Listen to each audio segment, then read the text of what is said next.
V Maribor je čisto zares prišla jesen.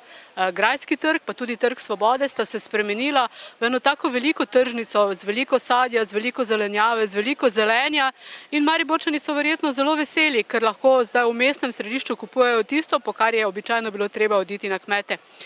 Seveda je v okviru 9. festivala Stare trte v mestu tudi veliko stojnic, pa je najbolje, da kar pogledamo, kaj pravzaprav prodajajo in kako so zadovoljni s prodajo.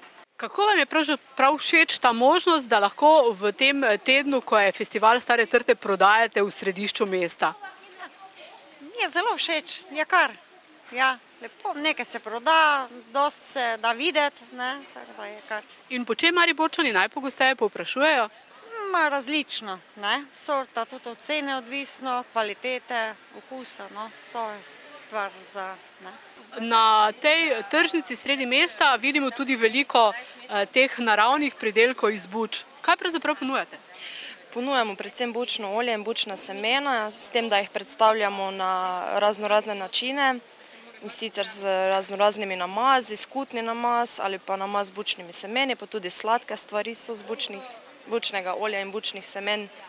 In če recimo morda še to poveste, za 1 liter bučnega olja, koliko bučnic je treba? Bučnic 3 kile, to je 33 takih buč, treba strebiti pa posušiti. Razstava se počasi zaključuje, jutri pa bo menda tu en tak velik prireditveni oziroma prodajni prostor. Ja, tako je. Jutri se bo zgodilo bolšji sejem redkih rastlin, ki ga organizira Slovensko društvo za kulturo vrtov in narodne zbirke rastlin. In s tem zaključujemo pol to prireditev, ki se je dejansko dogajala ta teden v okviru Stare trte v Mariboru. Se vam zdi, da se Mariborčani zelo zanimajo za rastline? Mislim, da kar. Tudi bom rekel, naši občutki so, glede na to, da smo zdaj prvič v naši domeni to urejali, bom rekel, da so bili Mariborčani zelo navdušeni, zadovoljni in so kar pozitivni odzivi.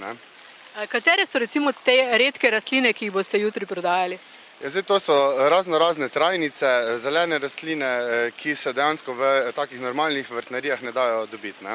Razne pritlikave sorte host, iglavci, kakšne trave, posebne sorte, pa še druge, bom rekel, take trajnice. Poznamo jih iz tujine, iz tujih vrtnarij. Zdaj mi smo pa tako, bom rekel, ljubitelji rastlin, precej včasih tudi malo že odvisni od tega in precej v tujini kupujemo in potem vsak kak višek potem malo prodajamo na takem boljšem sejmu.